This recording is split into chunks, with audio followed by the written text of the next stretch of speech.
Hello, hello, hello, everybody, and welcome to the first Q&A of February 2023. My name is Becky, and if you're new to my channel, I do work from home job listings. I do those Monday, Tuesday, Wednesdays, and Thursdays.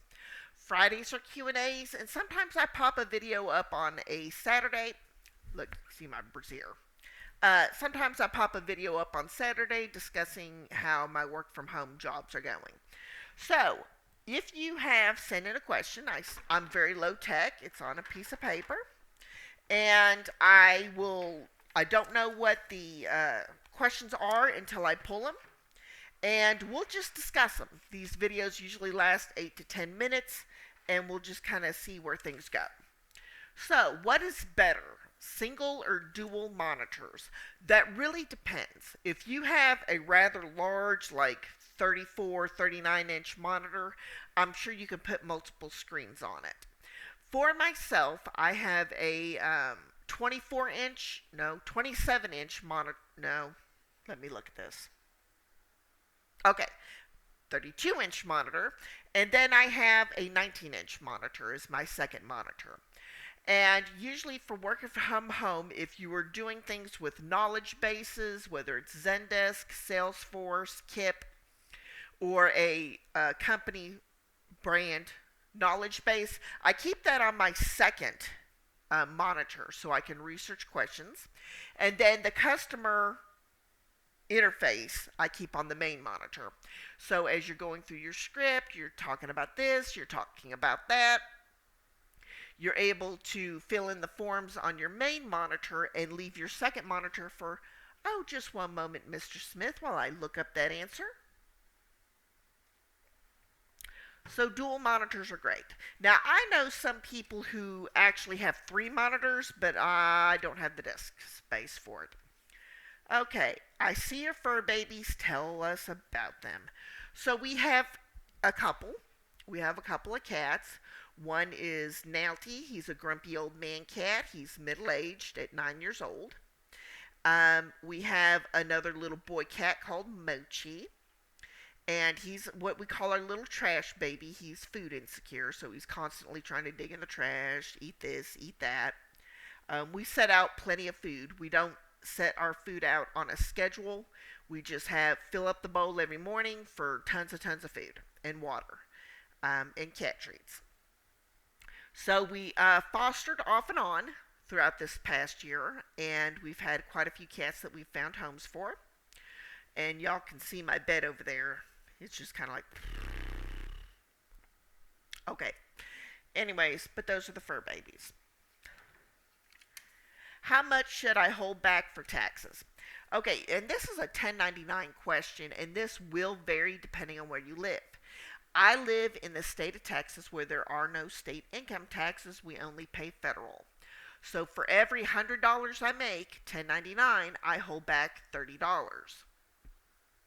Now I notice in my W-2 jobs that they usually tax about 14, 15%, sometimes up to 22%, depending on your deductions and your withholdings.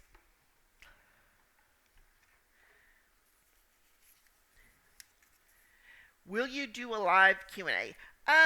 Most of my Q&As are done a few weeks ahead of time because I do get a lot of questions, and because I am working multiple streams of income as well as doing YouTube. I don't always have like a really good solid time where I can do a live Q&A. I get most of my Q&A questions from comments on videos, people emailing me, finding me on Facebook, Instagram, and whatnot. So probably not unless I do another giveaway. Which is sad because I love live Q&As with other people. Okay, let's open. How does a person balance children or medical problems while working from home? So,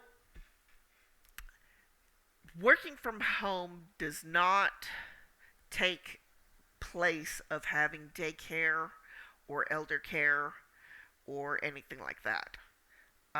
Unfortunately, you have to treat it just as if you were going into work in a brick and mortar place. So it's hard to balance. Some people, you get wrapped up in the hourly rate, this and that. So I would say if you have a lot of children, or if you have children that are very, very young, a 1099 company might be best for you because you can schedule your own hours. So if you take them to pre-K, or you take them to daycare, or you know they're going to take a nap after 4, work after 4. It is hard to balance that, and companies do take that into consideration. However, see my cat. Um, However, it working from home just does not. You've got to have the child care. If you can't afford daycare, have a friend, a sitter. Go to Facebook and the mommy groups and rotate who takes care of your child in your home or their home. Of course, it does take money, but working from home is not a replacement for childcare, unfortunately. And some companies, if they hear it, they'll just let you go. Okay. What have you learned from your work from home experience? Time management is key. You have to be on top of time management skills like crazy. So let's take lunch for an example. Sometimes you have an hour long lunch, depending on the company you're with. Sometimes it's only half an hour. And I'm not a morning person, so I've got to have my cup of coffee about 2 or 3 before I get started for the day. On days where, if you're with a company with 30 minutes, prep your lunch beforehand. Unless it's soup that you need to reheat, put it in a microwave safe dish, reheat it 3 minutes in the microwave. But yeah, I mean it's just crazy. But time management is going to be your best friend.